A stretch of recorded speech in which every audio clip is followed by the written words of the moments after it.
दुनिया में लोगों के पास थोड़ा सा पैसा आ जाता है तो वह अपने मित्रों को ही भूल जाते हैं, और एक श्री कृष्ण हैं जिनके पास द्वारिका का वैभव होते हुए भी वह अपने बचपन के गरीब मित्र सुदामा को कभी नहीं भूलते हैं। आज हम श्री कृष्ण की वे बातें जानने वाले हैं जिनको अगर आपने जान लिया तो ज़िंदगी में आपकी कभी ठोकरें नहीं लगेगी। हमारे यहाँ लोगों के पास अच्छी गाड़ी और अच्छे कपड़े ना हो तो शर्म आती है, किसी को नौकरी करने में शर्म आती है, किसी के पास अच्छे कपड़े ना हो तो शर्म आती है। और एक श्री कृष्ण है जो सर्व सामर्थ्यवान होने के बावजूद भी अर्जुन के रथ के सारथी बने थे। कभी कभी रिश्ते को बचाने के लिए हमें लोगों की गलतियों को माफ़ करना सीखना चाहिए, क्योंकि पहली गलती पर सर काटने का शक्ति होने के बाद भी श्री कृष्ण ने अपनी बुआ को दिए वचन के कारण शिशुपाल की 99 गालियाँ माफ़ कर दी थी, तो फिर आप क्यों माफ़ नहीं कर सकते। एक माफ़ी से रिश्ते बचते हैं तो कर देना चाहिए। जो होने वाला वो होकर रहेगा और जो नहीं होने वाला वह कभी नहीं होता।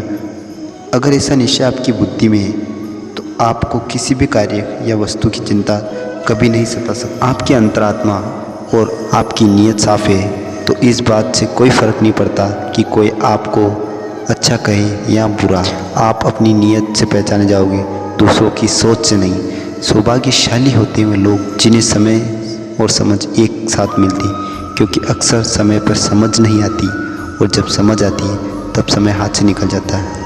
शरीर से या पैसों से कमज़ोर लोगों की मदद करा करो, उनका सहारा बनो। जब आप किसी को कुछ देते हैं तो आप दानदाता बनते हो, और याद रखना देने वाले को भगवान भी छप्पर फाड़ कर देता है। कभी गलत का साथ मत। शांत रहो, न्यायप्रिय रहो, लेकिन जहाँ बात बोलने की हो वहाँ शांत मत रहो। भगवान श्री कृष्ण बहुत शांत और हंसमुख थे, लेकिन गलत के साथ कभी समझौता नहीं करते थे। आपके अंदर महिलाओं के प्रति गलत भावना नहीं होनी चाहिए, उनको साथ लेकर आगे बढ़ने का विचार होना चाहिए। महिलाओं की कितनी अहमियत है समय समय पर श्री कृष्ण ने लीलाओं के जरिए हमें बताया।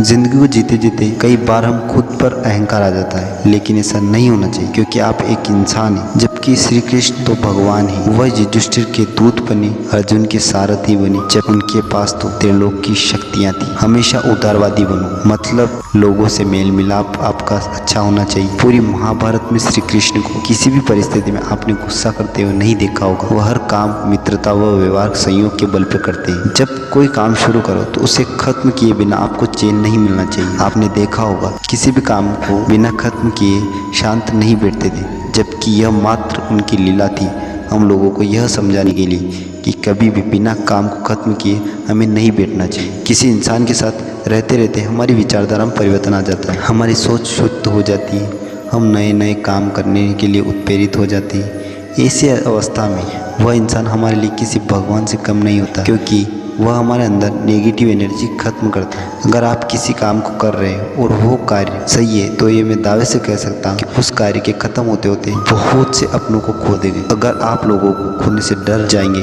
तो मंजिल तक कैसे पहुँचेंगे। आप खुद से और अपनी मंजिल से प्यार करना सीखिए। लोगों का आना जाना तो प्रकृति का नियम है, ये तो चलता ही रहेगा।